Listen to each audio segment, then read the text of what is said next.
I was on my own a lot, but I didn't mind it. I've always been a bit of a loner, and boxing's a lonely sport. You don't lose it, it's your hometown. Run him out of town. And I was like, it looks a bit like Mr. Bean as well. I'm not losing to Mr. Bean.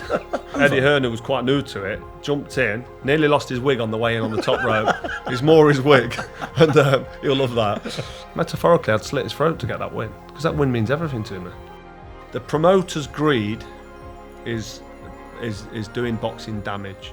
Where Tyson Fury is now, and the stuff he's saying, the way he's behaving, and his performance against Ngannou, I can't see him getting in with Usyk and fighting him next.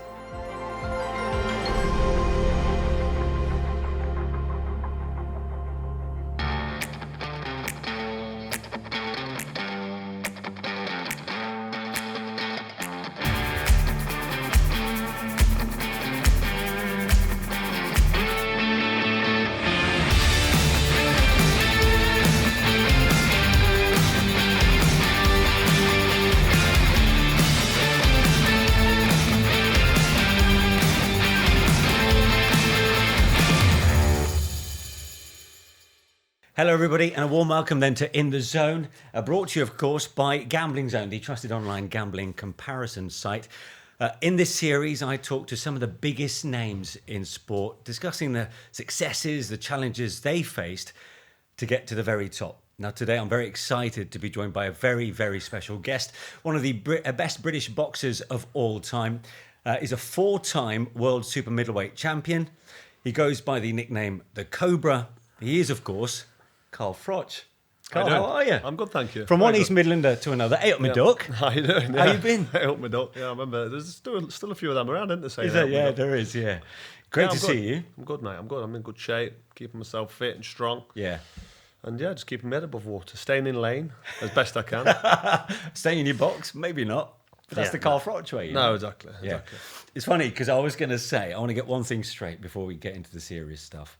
Is it true you sold out Wembley Stadium? How many fans were there? Because I've never heard it before. You never heard it? No. Never. Well, it was a big event, mate. It was 80,000 fans at Wembley Stadium. We'll probably get to that later. Yeah, you've heard right. Yeah, you surprise me sometimes. Now look, let's start at the beginning because I want to talk about your career. And you've been involved in some phenomenal fights over the years. But you grew up in Nottingham. What was your childhood like, first of all? Childhood. I had a good childhood from what I can remember of it as a young infant, because you don't remember all of it, do you? You remember snippets. Yeah. But I grew up in a place called Colic in Nottingham. I went to St John's the Baptist Primary School, just on Vale Road. The school's still there now. It's got a big airplane in the field. Have they? Last time I drove past, Right.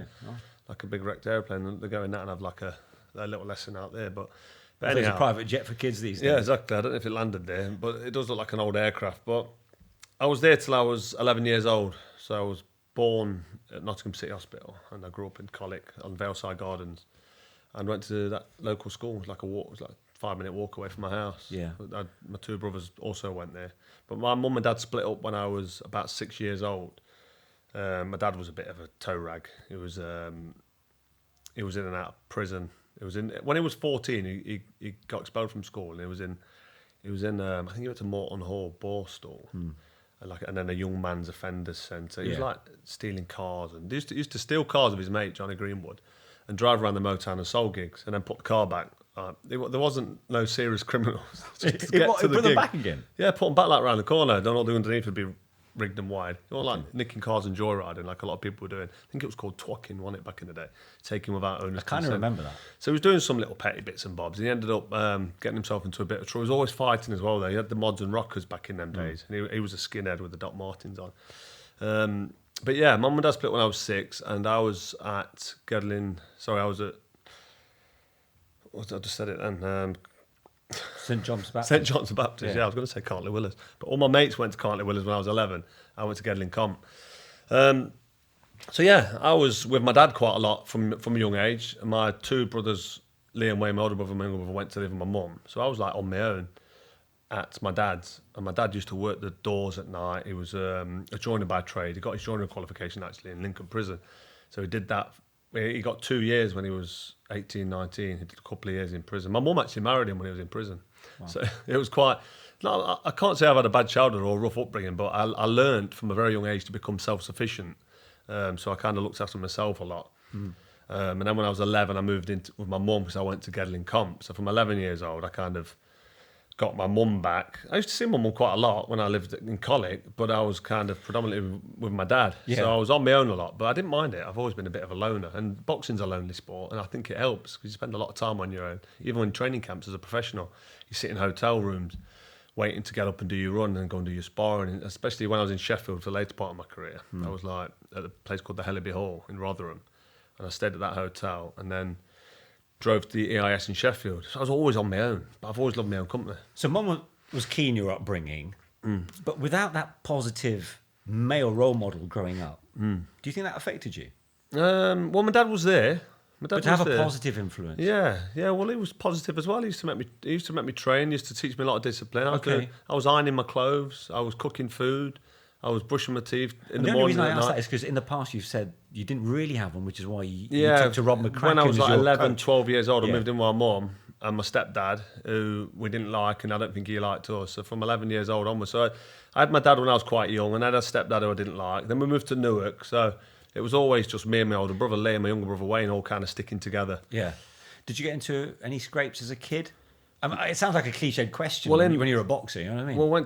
The thing is, boxing teaches you discipline and self-respect. So at school, I was always well behaved. I respected the teachers. I never really got a detention, and I was never in any trouble. And if I did do anything wrong, I was always quite sneaky about it. I wasn't just like blatant. You know, you can slip under the radar, can't you? But I was a good kid. And I think that's down to boxing. I was in boxing clubs from 8 years old. I went to the Phoenix Boxing Club. So I never really got into any trouble at school. But having said that, I was fighting. But you used to arrange fights. You used to say, right, I'll meet you at the garages after school. And you just have to go. And if you didn't go and have the fight, then you chickened out. So I had a couple of scraps at school, taught my way out of a few scraps. My older brother, Big Lee, he's 2 years older than me. Right. So when you've got a big brother at school, they look after you as well. And people think, oh, he's got a big brother, don't mess with him. Yeah. And he can box a bit. So it wasn't too bad. But when we moved to a pub in Newark when I was 15, we was always having fights. And like at 15, fighting, because people would have a drink, would play pool with them, beat them at pool. She was great at pool, me and my brother, because we were playing pool all the time. Do you know what I mean?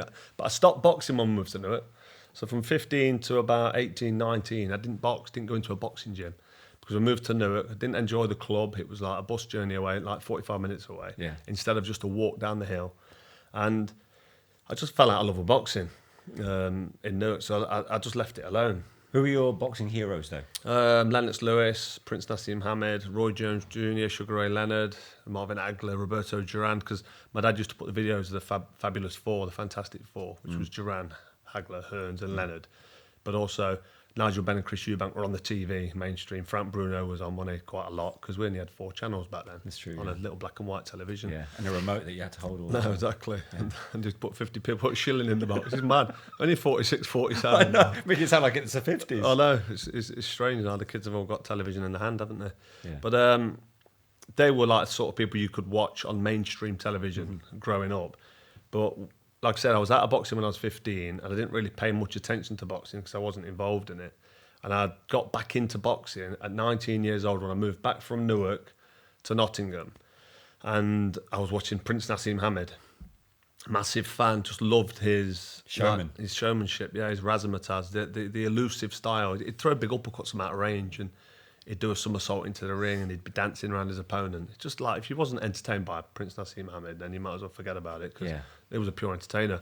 And watching him made me want to go back down the gym. Him and my dad always saying to me, come on, get down the boxing gym. I loved it when you used to fight as a kid. Go down the gym. And just my dad saying that to me sort of eventually dropped. And I just thought, yeah, I'll go down. I'll have a look. I'm not very fit. I'm driving around in my 1.4 Fiesta. It's kitted up like an XR2. You remember the XR2? Yeah, I do, yeah. The XR3i. Yeah. I had Jan Speed exhaust, pepper pot alloy wheels, face-off stereo.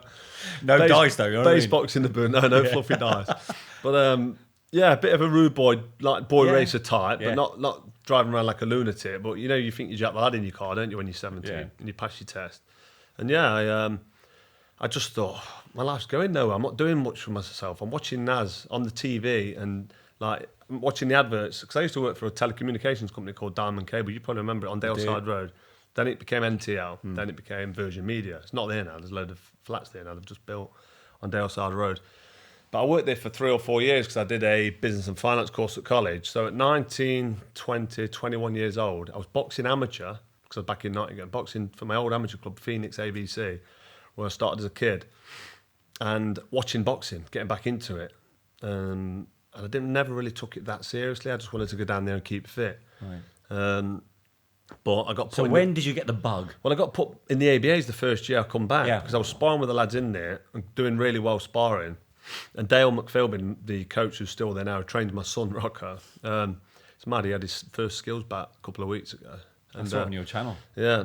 So he said, I'm going to put you in the ABAs. I was like, what's the ABAs? He goes, oh, it's just a couple of fights in a tournament. I was like, all right, okay, sound. So I went in the ABAs, didn't know what they were, national championships. Yeah. Got to the final and lost to a guy called Chris Bessie, who was like 8 times ABA champion, army boxer, Commonwealth gold medalist and all this. And I dropped him in round 2, dropped him in round 5, because it was 5 2-minute rounds, and lost a points decision. And all the press and everyone was like, Carl Froch beats Chris Bessie, but doesn't get the decision. I was like, bloody hell, I'm ranked number 2 in the country. I'm not running, I'm just going down the gym and just hitting the bag and sparring, not training properly. And I just looked at that and thought, I could probably do something. I'm like obviously done all right. I didn't know there was ABA championships till I was halfway through the tournament. And Dale was like, right, you're through to the quarterfinals. I'm like, quarterfinals? What do you mean? Like, well, this is the championship you're in. Like the national ABAs, the Amateur Boxing Association. And I thought, all right, okay. Then I started to get a bit nervous. Because it's well reported that I was quite nervous, but most people get nervous when they're doing something they enjoy and they want to do well at it. And ABA final was the first year at light middleweight, which was like 11 stone, 6 foot tall, 11 stone. So tall and skinny. And I came back the year later, went up to middleweight, which is about 11.6, 11.7. Yeah. Or was it 11.10? No, it was 11 stone 10. 70, I think it was 74? No, about 75 kilograms, I think. But anyway, whatever it is, because we've got old money and we've got metric and imperial, and I'm still on the, I'm still on inches and stones and pounds. It's what happens when you're in the mid to late 40s. Got to learn them both, haven't you? That's why I'm rubbish with Rocco's maths homework. But yeah. So then, after the first year ABA finalist, getting beat by Chris Bessie, I started to do a few weights, I started to run a bit, started to eat properly, take my diet seriously, and I was up at middleweight then. I put some weight on, got some strength. And I went in the ABAs a year later at middleweight and knocked nearly everybody out going through that. I boxed a guy called John Pearce in the semi-finals, and that was probably my toughest fight in the ABAs that year. And he was he was Commonwealth Games gold medalist that year.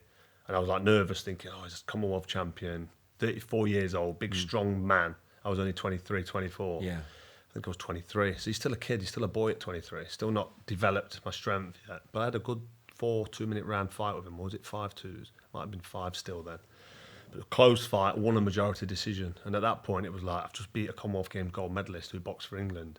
I'm now in the ABA semi-finals or finals. I'm doing all right. I'm there, do you know what I mean? And then I went through to the ABA finals and won the final quite easily. But I had this low hold guard and I used to throw big uppercuts. Yeah. And I thought I was Prince Nassim Ahmed. And the England team didn't like my style. They didn't like David Hayes' style either. So when I got picked to box for England, did they try and rein it in then? they're trying to get my guard up here, vertical forearm, don't throw the More uppercut orthodox, at I range. suppose, Yeah, but it's no good. So that's So why I know about the ABAs because, funnily enough, when I was at the BBC, Mm-hmm. I did the London 2012 Olympics. Obviously, when Anthony Joshua came to light, but I did the ABAs just before. So Fowler was involved. Yeah, and Anthony Joshua. Fowler, yeah. And it was at the Troxy, I think, from what I remember, which is an old cinema hall, but it was very, it's beautiful down in East London. Anyway, a bit like when you were at Bethnal Green against Michael Pinnock at 24 years of age, your first pro fight. Yeah. I mean, what are your memories of that? And was that the making of you in some respects? Well, I won the ABAs twice, got to the final one, then I got picked to box for England, and then my career highlight as an amateur was a World Championship bronze medal. Me and David Hay just missed out on the Sydney Olympic Games. Politics. I lost to a guy called Adrian Diacuna, I think his name was, from Romania, and I bashed him up, and I lost 14-1 on points. And David Hay beat a guy called Fragomeni, I can't remember his first name, an Italian. Yeah. Literally beat him up. It was like Nassim Ahmed against Steve Robinson, where the guy was stood there like this, and David Hay was just throwing big uppercuts and bombs and landing shots. And he lost the fight like 10-0. Like the politics in boxing back then, it was ridiculous. And no one would believe you. You come back and say, I've lost, I got robbed. There's no phone cameras videoing it. There's no footage really. Media, unless somebody turns up with a big camera and does it. There's a guy called Eric Guy who used to do a lot of that. He's passed away actually, Eric Guy. So just to mention there for Eric. Yeah. So me and David Hay had our amateur highlight in the World Championships in Belfast in 2001, and we both kind of turned professional on the back of that World Championship medal. He got silver, I got bronze. I lost in the semi-final, he lost in the final. But he got beat up, he got stopped. I didn't get beat up. No, never did. Have you ever got beat up? I didn't get beat up. But the Russian, I thought, was big and strong, and he was a southpaw, and he hit me with a shot in the first round, and my collarbone cracked, and I thought, what was that? That's going to hurt if that is my end of the nose. So I kind of boxed a move, got my confidence in the last round, tried to do him, because it was like, I thought, I've got to knock him out. And I had him in round 4. Like, I was getting to him, and the bell goes, you lose on points. Yeah. And I was like, why didn't I go for it in round 1 or 2 instead of sitting back? But still nervous, like apprehensive, inexperienced. I met Robert McCracken at the... What a guy, by the way. Yeah, brilliant. He's experienced as professional and as an amateur. He won a world championship medal in the World Cup, it was called then. He won silver, actually.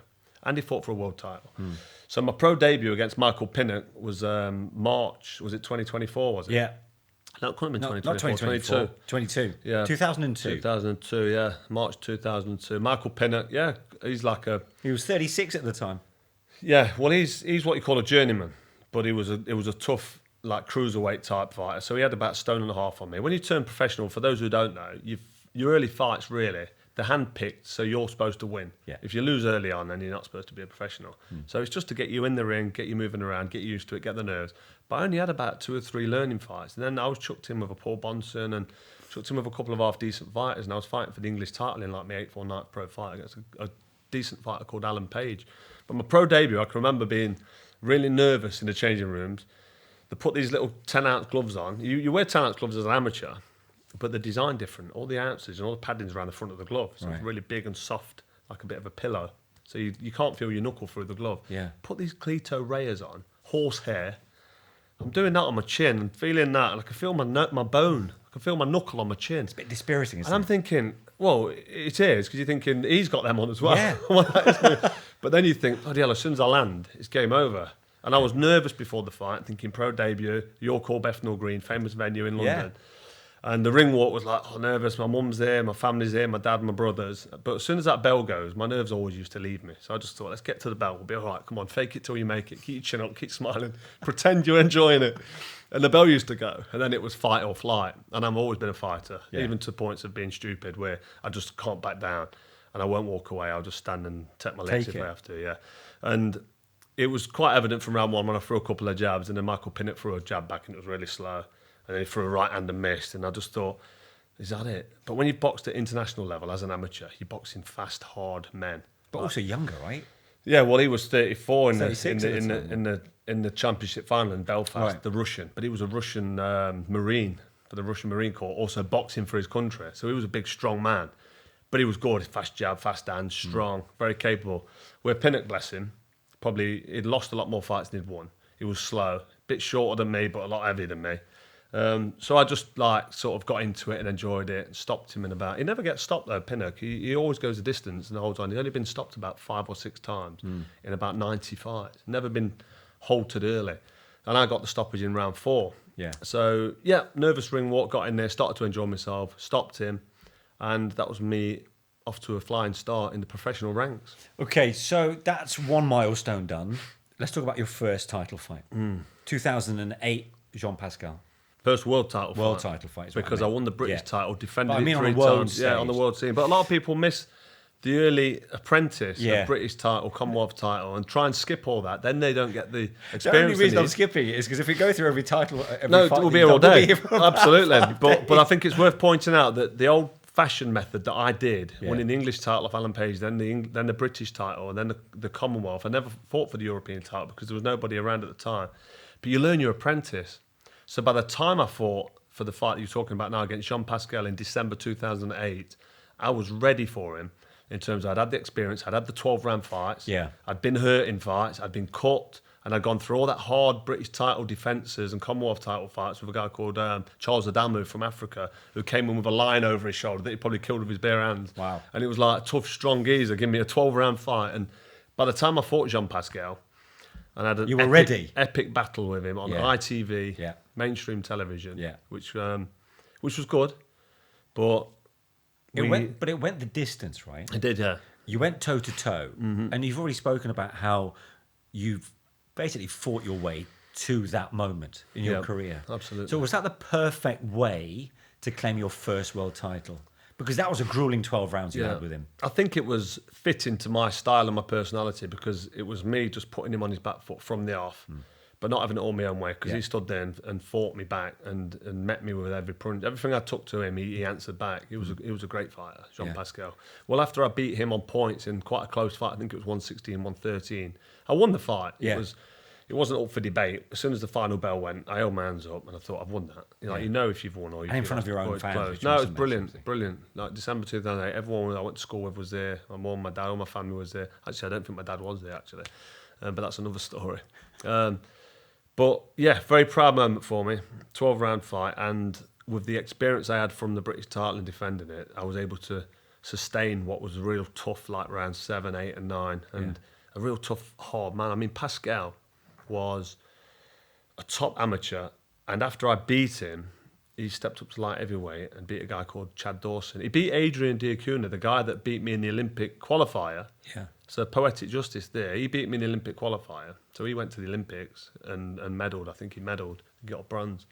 And then he turned pro and met Pascal later on, and Pascal flattened him and won the WBC world title. So after I beat Jean Pascal, he went on to become light heavyweight king. Really, fought Chad Dawson. He had a couple of really top fights, got all the belts, and he was world champion. He lost to Bernard Hopkins in the end. Yeah, and Hopkins is a very clever, cute, strong fighter. But no, that world title fight in Nottingham on ITV, just what a moment. WBC title, the green and gold belt. That's mine. It was on the bottom of my bed in the morning when I woke up. I was like, I did it. I've made it. And the thing is, right, you had a perforated eardrum going into that. Yeah, well, that's nothing, mate. I had a broken rib. Oh, so you had a broken rib. I mean, that was a bigger deal. Yeah, the perforated eardrum. I mean, you had the choice to turn that fight down. I was sparring. There was the guy, I can't remember his name, he's from Sheffield. He had the worst gloves. So after that, I learned my lesson. Whenever I get sparring partners, because you're paying the sparring partners as well, like depending if they want paying per round. The Americans try and get $100 a round out of you. I'm like, $100 a round, come on. And I was like, well, I'm a world champ, so you have to pay it. But now I give them gloves. Say, right, wear these gloves, because these are brand new. They're padded. Oh, I want to wear my own gloves. Well, don't spar then, because your gloves are knackered, and I can feel the knuckle. And if I'm fighting in 2 weeks, and I've got to pull out, you're going to cost me a fortune. You don't need that. I'm missing opportunities. So yeah, I got cracked in the rib in sparring a week before. I had an X-ray on it, hairline fracture on the rib. No, it wasn't a problem for the lung, because if it broke and snapped, I mean, to snap a rib in half is really difficult. But just a bruised rib hurts. Yeah. And the cartilage in between your ribs. Yeah. When you take a deep breath and your lungs fill up, you feel that sharp shooting pain where it pinches the nerve. But I was okay. I was doing a bit of shallow breathing to stop the pain, and the adrenaline kicks in round 1. Yeah. And I've just remembered. You don't believe in anaesthetics anyway, do you? No, not really. No, not unless you really need them. You know what I mean? Unless you have an operation, and obviously not going to sit there and let the surgeon open you up without anaesthetic, are you? So you got the WBC title off the back of that win against Pascal. Yeah. Your title defence then began against Jermaine Taylor, which I have to say, Carl, was probably one of the most incredible fights I think I've ever seen. I mean, because the way it started, that was a great fight. That was, and the way it finished, real spectacle. One you could watch. I mean, the Pascal fight for 12 rounds, you can rewatch that now and see something different every time. But my first world title defence against Bad Intentions, Jermaine Taylor, the former undisputed middleweight king. He beat Hopkins twice, and he's just such a good fighter, like fast and skillful, big puncher. He'd come up to super middleweight from middleweight. He'd just beaten a guy called Jeff Lacey, who people might remember because Joe Calzaghe, that was one of his best wins.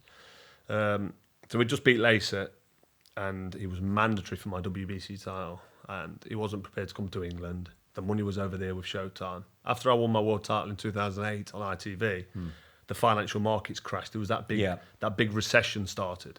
Anton Deck couldn't even get paid on ITV, so I wasn't going to get paid, was I? In fact, you weren't shown until a day later. No, exactly. So my world title fight was on ITV, mainstream, so my promoter did a good job there to get coverage and get reach, because you get a lot more people watching a linear TV channel rather than a specific sports channel. But they sacked off boxing. So I was kind of forced to go over to America because the Showtime network, they're out of boxing now, Showtime, and they did the Super 6, which I later went in. They were showing the fight.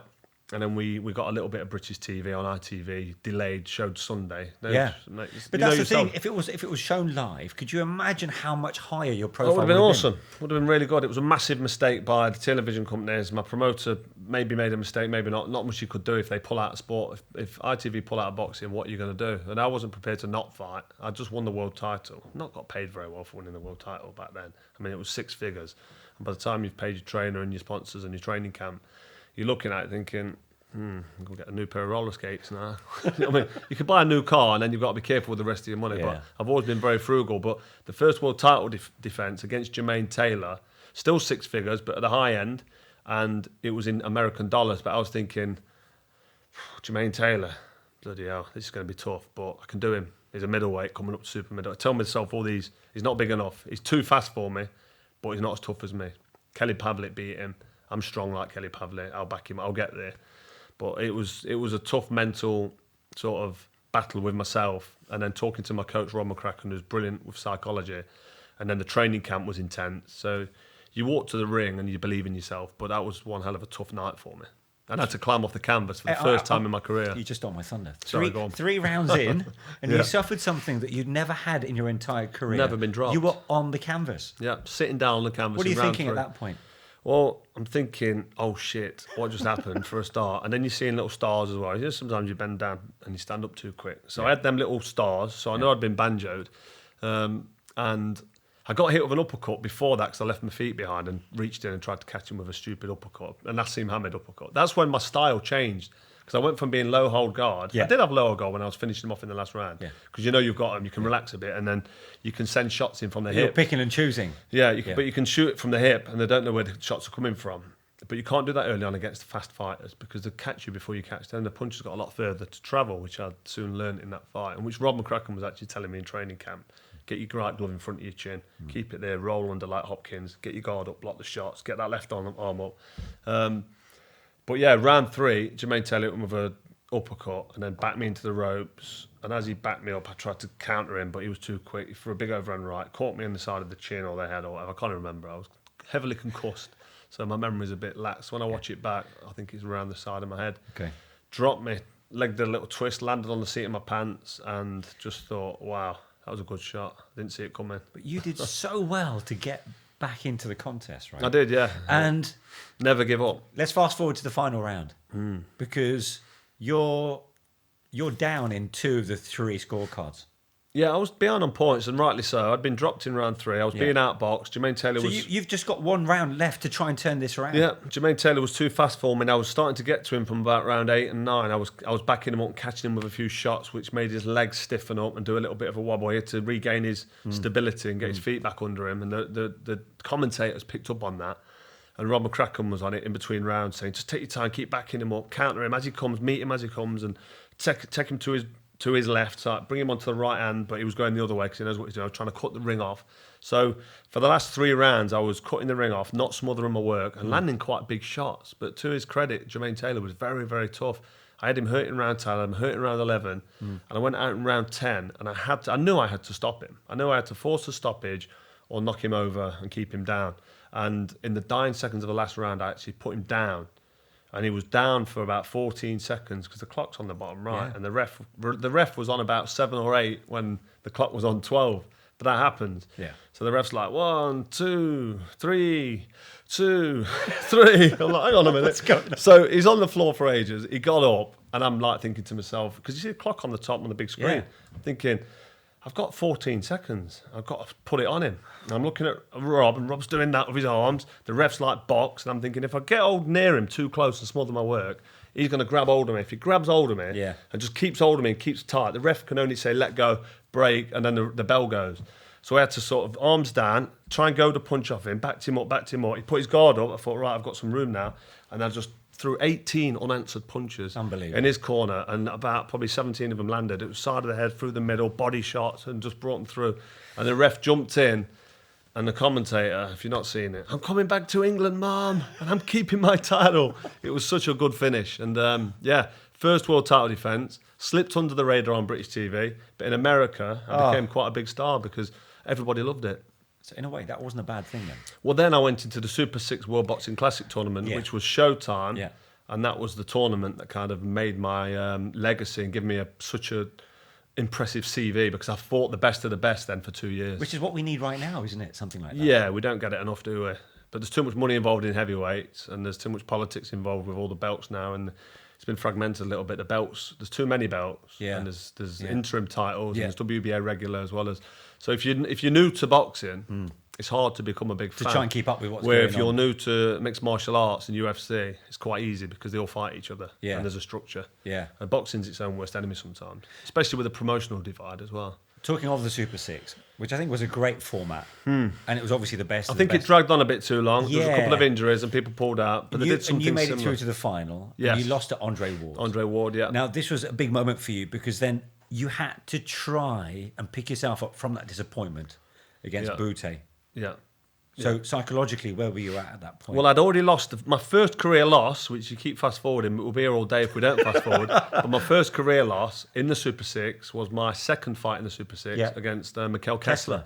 And that was over in Denmark. I flew under the volcanic ash cloud a couple of days before the weigh-in. I had to take weight off and whatever. But it was a great fight that could have gone either way.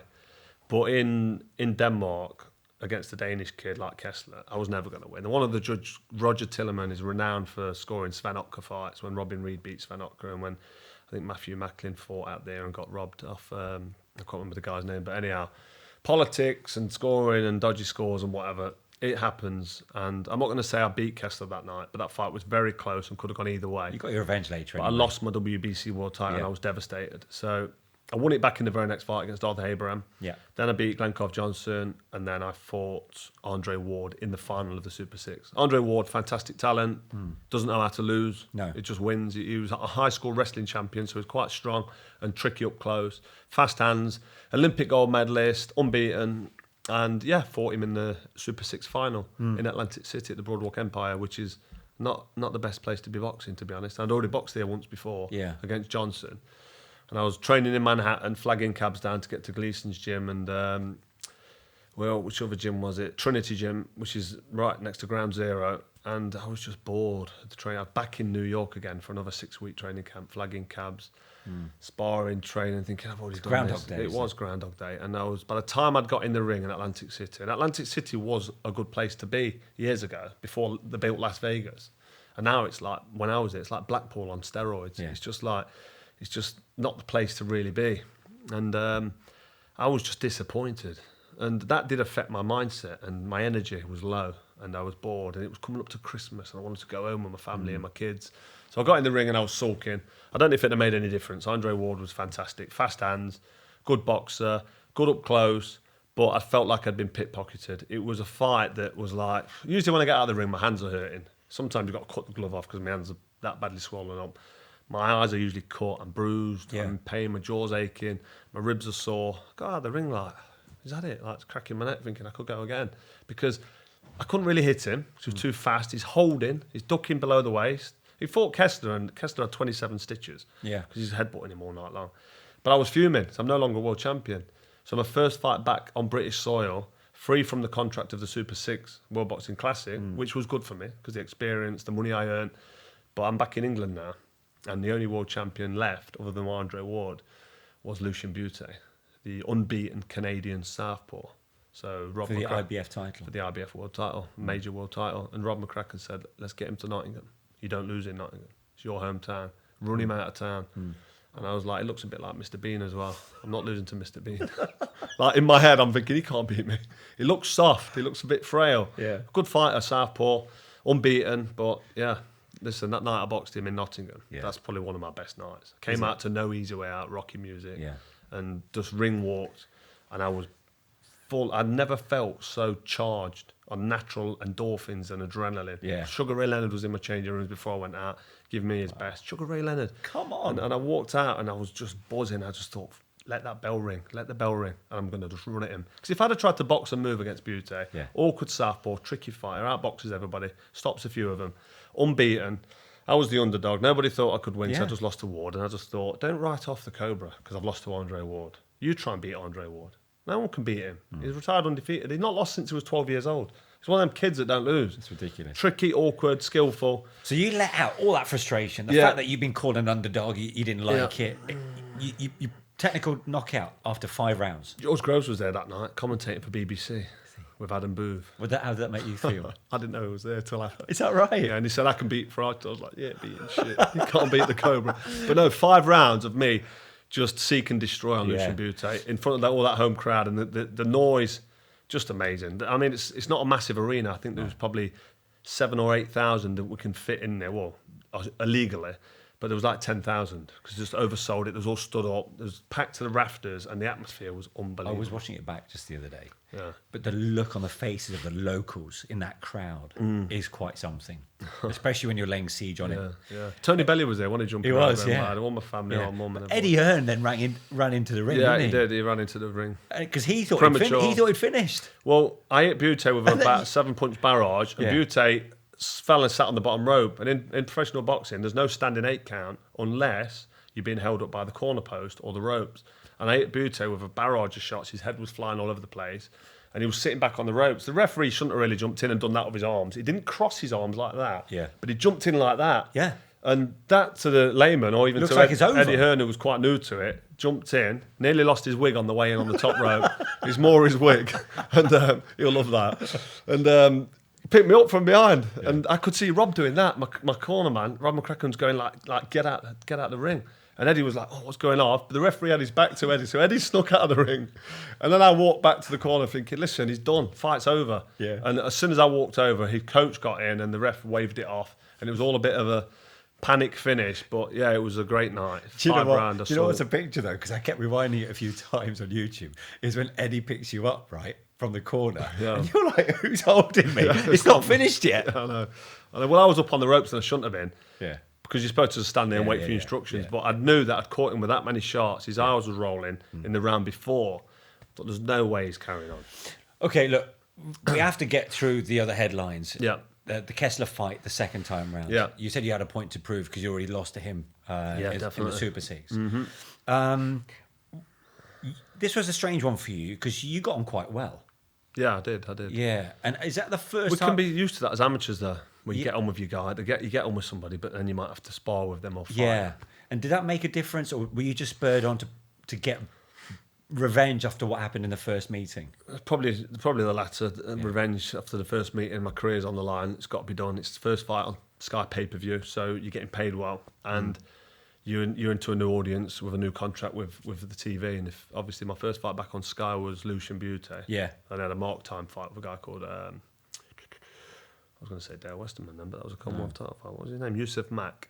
But he was like top 10 ranked light heavyweight. He'd just been in there with Tavares Cloud, and a points decision went on that. I don't know if that went against him or not. But anyway, my first fight on Sky pay-per-view after my impressive win against Bute was a rematch with Mikkel Kessler. And I mentioned earlier I lost to Kessler in a fight that he then retired. He got his eye sorted out and got himself fixed up, and he was back in business. He was WBA world champion. And that was the fight that made sense. That was the fight that people had seen in the first one. Not everybody had seen it, but you was able to watch it back because it was on Showtime. And I'd just beaten Bute, and IBF world champion. He's WBA champ. He's got a win over me. I'm flying now. I'm top of the world. Fucking hell, Froch is on fire. And who's going to beat him? Who can we fight? Mikkel Kessler. Let's get him over to England and let's put it on at the O2 Arena in London. 20,000, I think it holds. And we had a 12-round battle. But to answer your question, I did know Kessler. Me and him became friends in the Super Six from all the filming we did beforehand for all the VTs and all the promotion on the build-up. Me and Kessler sort of came close because we was like, he speaks good English. The others are Americans. They all love themselves. Durrell and Ward, and then you've got like, who else was there? Durrell, Ward, Abraham, Alan Green stepped in when he dropped out. So yeah, the original 5 lineup changed. We've got Alan Green came in later because Mikkel Kessler retired, and then Glencoff Johnson stepped in when there was a space with Alan Green getting dropped. But me and Kessler was in the whole tournament up until we fought. Yeah. He beat me, but we kept in touch, and we was quite familiar with each other. He drives motorbikes, I ride motorbikes. He got his wife and kid. I was the same, and we just clicked. We're both warriors, and we had that fight with each other. No one was holding. No one was trying to drop the nut in or drop the elbow in, which happens in boxing. Yeah. Like, if you don't like your opponent, you'll try and stick the nut on him if you can. Try and get in with the elbow. And if they do cheap shots, you'll have a go back yourself. But with him, it was like, don't hold, Don't try and get a sneaky shot on the blind side of the referee. Just have a proper fight, mano a mano. Let's have a proper, and that's why when we did the negotiation for the fight, which might have been stupid of me, but for me, I'm an honourable warrior type, and I'll just say, listen, I don't want Mikkel Kessler to think that I've tried to get more money, because Eddie Hearn was, let's get this fight. It's on Sky pay-per-view. Just had an amazing fight with Bute and defend against Mac. Now this is a pay-per-view fight. They've not got much TV in Denmark. They've got RTL, I think it was, a German channel. We've got Sky Sports box office. So we'll go 60-40 split on the pay-per-view and Sky. They'll bring their TV in, and we'll carve the rest of that up, and you'll do really well. I'm like, oh, forget the 60-40. Because you've got to try and negotiate that with Kalle Sauerland. So would you do 50-50? I just said to him, when you've asked Kessler to get the fight, just go 50-50 down the middle. You don't get many people like that these days. They don't get it. It might have been stupid for me, and it probably cost me £1 million. Yeah. But the fight was made straight away and done. But that aside, we was talking about my first fight with Mikkel Kessler, and him being my friend. But then also, none of it matters. Yeah, it doesn't matter. As soon as you're in the ring, that's all out the window. Yeah. I get that. Yeah. And you got your revenge. And I spoke to him actually at the weigh-in. I went, listen, we'll go for it tomorrow. I said, I'm coming for you. He goes, yeah, I know. I goes, listen, we're not mates now. I said, it's fight time. And I wanted him to know. Yeah. Because we're proper friends, like shake hands, message each other. How's things? How's your wife and kids and that? And I just, at the weigh-in, and he like looked at me and I see him change a little bit.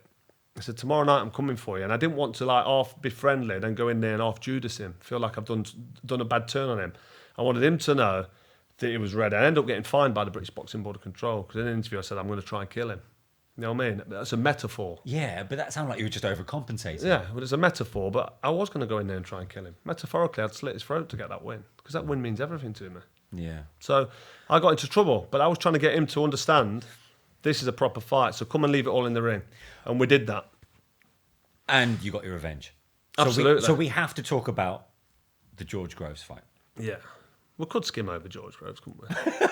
Because you talk about there was a bit of respect there and friendly kind of, there was a great friendly rivalry with you and. Well, George Groves was sparring with Mikkel Kessler on the build-up. But this changes with George Groves. There is no love lost between you and George. No. Right. None. That first fight, I just want to talk about one thing. Do you honestly feel Howard Foster didn't end it too early? As a fan, because there's different ways of looking at it, you see. So if you're sitting in the stands and you're a fan, or you're sitting ringside, or you're sitting at home and you've paid pay-per-view for this fight, you want that fight to carry on. Yeah. Because if you don't see what you'd call a conclusive finish, where it's game over, there's no way he's getting on, you feel like, oh, what would have happened? But the referee's job is the safety of the fighters. And the referee's in there and he has to make a decision, a split-second decision, because it takes a millisecond to throw a punch. And from Howard Foster's point of view, I'd hit George with an overhand right, wobbled him. He'd come and held on to me. I'd chucked him off me, pushed him off me, and ran at him, smothered my work a little bit, charged him against the ropes, and then I was going for the finish. And Howard Foster's seen me finish a lot of fighters in the past. He knows what kind of a fighter I am. He knows George Groves is in his first world title fight. So he takes all this into account. I've hit him with a clean right hand, clean left hook. He's come off the ropes to try and reach to grab me. I've hit him with another right hand, left hook. As he's getting close to me, his head's flopped about quite bad then. And the referees thought, as George Groves' arms have dropped and he's leaned forward and took his eyes off me, defend yourself at all times, the referee tells you. If you turn your back and you can't defend yourself, the ref will stop the fight, you've quit. Or if you're not in ability to defend yourself, not in a position to defend yourself, the referee has to... And if I'd have dragged my feet back in that position and made some room, I've got 1, 2, 3 shots at him before the ref can jump in. So from my point of view and from Howard Foster's point of view, the stoppage was actually perfectly timed because he saw the right hand that landed and where George Groves' eyes rolled to the back of his head.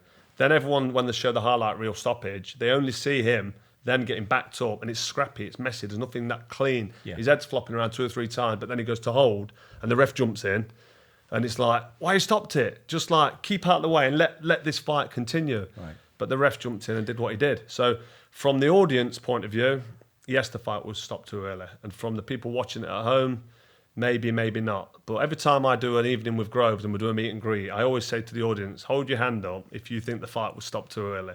And it's always 80%, 70% of the audience will hold their hand up and say the fight was stopped too early. Yeah. So I understand how people could say and argue that the fight was stopped early, but it's subjective like the scoring. It was very controversial, but we can't complain, can we? Because it gave us Wembley Stadium. Because if he never stopped that fight and I get the conclusive finish there and then, there's no massive call for a rematch. There's call for a rematch potentially, but I just finished him off and knocked him out. How many were there again? In Manchester, only Wembley. 18,000. Wembley Stadium, big number, mate. I don't know if you're ready for the number. 79,000 and 81,000. Listen, 80,000 fans turned up at Wembley Stadium for that rematch because of the way that fight was stopped. Yeah. Controversially stopped by my own admission. But I'm not going to say that Howard Foster stopped it early, because he didn't. Because I've seen fights that have been stopped before then, and you'll go, bloody hell, he stopped it good there. And the guy that he stopped, and you think that was stopped too early because Mike Tyson's off killing somebody, and the ref jumps in, and you want to see blood. It's a barbaric sport, boxing, and you want to see somebody get finished off. But the referee's seen something in the eyes, sees the pupils dilate, sees the eyes roll, sees that the eyes aren't looking at the opponent or the gloves, and the ref will go, boom, stop the fight. He's got another big uppercut coming, Mike Tyson has. And everyone's going, woo, what you stopped the fight for? Should have let it go on, stopped it too early. That guy goes to hospital, is concussed, he's got a brain bleed. One more punch could have ended his life. Yeah. The referees is such a... And he's an A-star You're referee, right. Howard Foster. They're kind of on a hiding to nothing in some respects. But look, the rematch was a cagier affair than the first match. Absolutely. Than the first fight. Yeah, it had to be. Yeah. I just look back at it now, and I just think it was an emphatic end to the fight, but the build-up, we all like a bit of pushing and pulling. Yeah, little pull and a push. Was that serious? Absolutely. Or was that for the camera? People do ask that. They do say, did you really hate each other? I'm like, I couldn't stand him. What an obnoxious prick. I wanted to kill him. I wanted to punch his head in as hard as I could and as often as I could until the referee stopped me. I couldn't stand him. And it was stupid of me, and it was unprofessional in the first fight because, one, I didn't train properly because I didn't like him. I didn't want to put myself through the training. I was doing a dance show with my partner because I just beaten Mikkel Kessler and I got invited. I was going to ask you about I was having a bit of... I thought you were taking your eye off the ball by quite doing good that. at the Bhangra, by the way. Not bad. The cha-cha-cha's more of my... Why are you telling me that I can't do it for toffee? The rumba as well. Yeah. The rumba. But I'd beaten Mikkel Kessler. I'd made a lot of money. Yeah. I'd been invited onto a TV show, and it was all getting a bit razzle, like glitz and glam, and a bit celebrity. It was like ITV's version of Strictly. And it was like, you know what? I've done all right at this game. I'm 35 years old, and I've kind of had enough. And George Groves, I used to spar with him, and I dropped him in sparring. So my mindset going into that first fight was unprofessional. It was bad, and I nearly paid the ultimate price in round one when I got flattened. But I took him serious in the rematch. I thought, listen, I've got to rematch him. I can't retire. Because I was going to retire. I was thinking about retiring. I was struggling with Achilles tendon problem in my back. My elbows are full of cortisone injections. I've had 2 operations on my hand. I had 4 operations during my career, ACL reconstruction, and that put me out for 7 months. And it's like, I've got kids at home. I've got an headache. You know what I mean? My neck's hurting. I can't sleep. Got to have my pillow a certain way. I'm like, I've had enough. And I had to get up in the morning and do my runs. So what? Okay, like apart from money, what drove you onto the rematch? Legacy and setting the record straight. I couldn't retire on the back of that win because it felt like a loss. I couldn't retire. I just couldn't retire. My wife wanted me to retire. She was begging me. It's like a scene out of Rocky 2, Rocky 3, when Adrian's saying, listen, you've got to stop fighting. I don't want you to fight anymore. And he's like, listen, I never asked you to stop being a woman. Don't ask me to stop being a man. That's what I do. I fight. And I need to fight this guy in the rematch. I've got to fight him. And it was massive. Like, when we heard Wembley Stadium, as a family, I was like, Wembley Stadium, are you sure? To Eddie Hearn, he went, listen, this is going to be big. And then the papers and the press, the way that first fight was received by me, it was Froch lost, it was robbery, Howard Foster's out of order. I'm like, I'm not getting any love here. Yeah. I beat Jermaine Taylor and Jean Pascal. I was in the Super 6. Look, what about the Bute fight? Has everybody forgot what I can do? So I'm on a mission now. Yeah. I'm a man on a mission to set the record straight and say, you to everyone. Wait till the Cobra comes in and does what he can do now in the rematch. And that rematch, to be fair, was all about one punch. It wasn't a fight that you watch back. No. It was tactical. I executed the game plan. I had the smallest possible ring in the biggest possible arena. Because I was champ, I was promoting it. I was like doing a joint promotion with Eddie Hearn. We get to pick like which gloves you wear. Right. And we get to pick the size of the ring. So we wanted the smallest ring, because I knew I was going to take the centre of the ring and not take a step backwards. Okay. I let George Groves circle the ring, but put him in the corner, put him against the ropes. He's got nowhere to run. You know what I mean? And just the whole build-up, 12 weeks of intense training camp in Sheffield. I stayed there Monday to Friday. I didn't go home till the weekends. Where in the first fight, I was going home every night. And tactically, I nailed it, got it perfect. And in the build-up, instead of listening to all his nonsense and all his crap and his jive talk, I blocked him on Twitter because he was DMing me TikTok, everything for a reason, all this nonsense. And I just got him out of my head. I got Chris Marshall, who's a sports psychologist at the EIS in Sheffield. I'm very friendly with now. He explained to me how the brain works, what the amygdala does, and you've got logic and emotion, and you can use either of them to respond to certain situations. So I just became a logical person, just concentrated on myself, and I didn't do much build-up. You mentioned the gloves are off. I took a helicopter. Eddie Hearn sent a helicopter. I said, I'm not doing it. I'm not coming down to London. I'm not doing the promotion. I'll do a press conference. Obviously got to do the weigh-in. I'm done. I'm staying in Sheffield. Yeah, but we need to promote it. I was talking about sold out in 3 hours. 85, it's sold. Why am I promoting it? Oh, well, you'll get more pay-per-view. But listen, I'm not interested in money. This is legacy for me. Because you knew you were going to go out at that point afterwards. This is my last fight. Yeah. And it's a bonus fight because the first one, as far as I was concerned, I had my worst possible fight doing my silly dance show for 4 or 5 weeks. I had a 6-week training camp. I got dropped in round 1 and still won. I still beat him. All right, people might say that it was stopped a bit early, but I was still in there, round 8, round 9, throwing punches. Was it round 8? Still throwing punches and still managed to force the stoppage after a torrid start. So in my head, if I take him seriously and train properly, there's only one way this fight can go. And as long as I leave it all in the ring and give myself the best possible chance. Bearing in mind this guy's like 10 years younger than me. I'm 36 years old, nearly 37. He's like 24, 25, I think. I think he's 25 coming on to 26. And he's got every advantage. He's got faster hands than me. He's quicker. He can punch hard. He's now in a rematch where he thinks he got robbed in the first fight. But we've gone from the gloves are off to all this now. But back to the gloves are off. Yeah. How genuine was it? The one promotion that I did do was the gloves are off. And I said to Eddie, I'm not going. And he was like, no, you've got to go down. I'm like, listen, I've just finished in camp. I'm at home now. I've got my feet up. I'm watching, I think it was Deal or No Deal back then. It's The Chase now that I watch. Bradley Walsh. Who doesn't watch it? It was a bit of Noel Edmonds then. Now it's The Chase. But I was like, it's not happening, Eddie. I'm not jumping in the car and coming all the way down there. Yeah, gloves are off, Sky promotion. Fuck them. Selfish. Doing my own thing. So what made you change your mind? He sent a helicopter and it landed at Poplars on Stoke Bardolph. And I thought, 45 minutes? Really? I've never been in it. Well, I've been in a helicopter once, didn't like it. I won't go in one again either. But helicopter from Nottingham to London, 45 minutes. Trip back as well. I just thought, if I say no now, then I'm a bit of an idiot. Yeah. It's out of order. Sky badly want me there.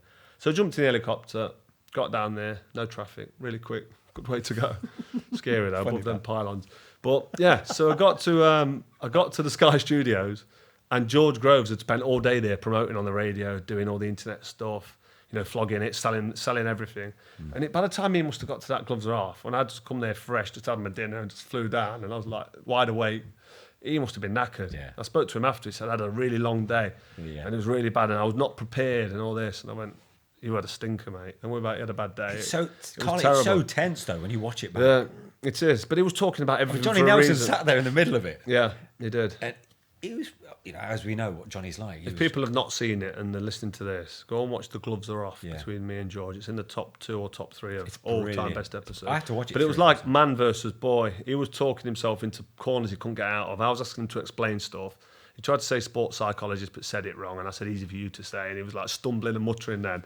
And then at the very end of me sort of not being horrible, just being matter of fact and not bullying him, just being hard with him, and tell him what's going to happen and tell him I was ill-prepared and I still beat him and he's talking nonsense and I blocked him on Twitter because he everything for a reason which he couldn't explain. There's loads of little bits in there where it was tick for me, tick, tick, tick. He's gutted, he's going a bit red, he's stumbling, he's stuttering. Right at the very end, Johnny Nelson said, do we get a handshake? And I said, would you like to shake my hand? So I rubbed my hand on my leg, stood up, grabbed hold of his hand. And he just did something really stupid. He squeezed my hand and tried to pull me over the table a little bit. And I don't know what he was up to, but I ended up ragdolling him over the table. And I don't know why I said it, but I said, we can all pull about a little bit, have a little pull and a push. It was proper Nottingham, wasn't it? We'll pull about a little bit. And it was just funny. When you look back, it was comical, but it was serious. Don't worry about that. I was going to grab the back of his head and push it on the table and have a roll around with him. But that's what I thought was going to happen. I kept my composure. I ragged him over the table and I flicked his hand off me and I sat back down and gave him the steer, and he was trembling, his lip was going, and I was thinking, keep it cool, logic, not emotion, don't chill him. You know what I mean? I kept it together. Mind you, he's denied since that he was about to cry. Or I think he was saying to you. I think it was one of the ringside things. He said, you're going to cry, Carl, but I was never going to cry. But you get on quite well now. We do, yeah, we do. I loved it when you were We're both grown on each up. other's kind of social channels, chatting about it. Absolutely. And obviously, you've got to make money while you can. But I love this mutual respect. Yeah. Well, listen, there's been a big demand for people to meet and greet me and George, have a picture with us, hear our story. He'll tell his story, I'll tell my story. We'll always have a debate over whether Howard Foster stopped it too early or not. Yeah. But then we'll go through to the final and I chin him at Wembley in front of all them people. And it's all a bit of fun and it's good. And he's got his missus and his kids. And I keep in touch and we do little bits and bobs. He's got a podcast now, I've been on that once. He wants me on that again. I think it's the George Groves Boxing Club. Yeah. And he's been on my channel, Froch on Fighting. Little couple of plugs there for the pair of us. Yeah, thanks for that. Yeah, no, thank you. And yeah, we've got a mutual respect. No, it's brilliant to see. We've shared 2 fights together, and he gave me probably one of the hardest beatings I've ever had in that first fight, and I managed to survive it. And he justifies it by saying it was stopped too early. But then I knocked him out worse than he's ever been knocked out again in a rematch. Yeah. But luckily for him, or good for him, not luckily, because men make their own luck. He trained hard and he persisted. He lost to Badu Jacques after he lost to me for another world title, and I thought this could be all over. But what did he do? He kept believing in himself. He gritted his teeth and he went on and he fought Chudinov for a WBA world title and became world champion. After all that, he finally got his moment of glory. Yeah. And Wembley Stadium now doesn't define George Groves. His world title defines him. And Wembley Stadium probably defines me because so many people watched it and it was a one-punch conclusive knockout finish in a grudge match, and it was the last punch I threw. So I'm blessed and I'm very, very grateful for the way my career ended, and that I was able to end it on my terms with my faculties intact and live the rest of my life a champion. I just want to end this part on 2 bits of reflection. So you spoke about being flawed by George Groves.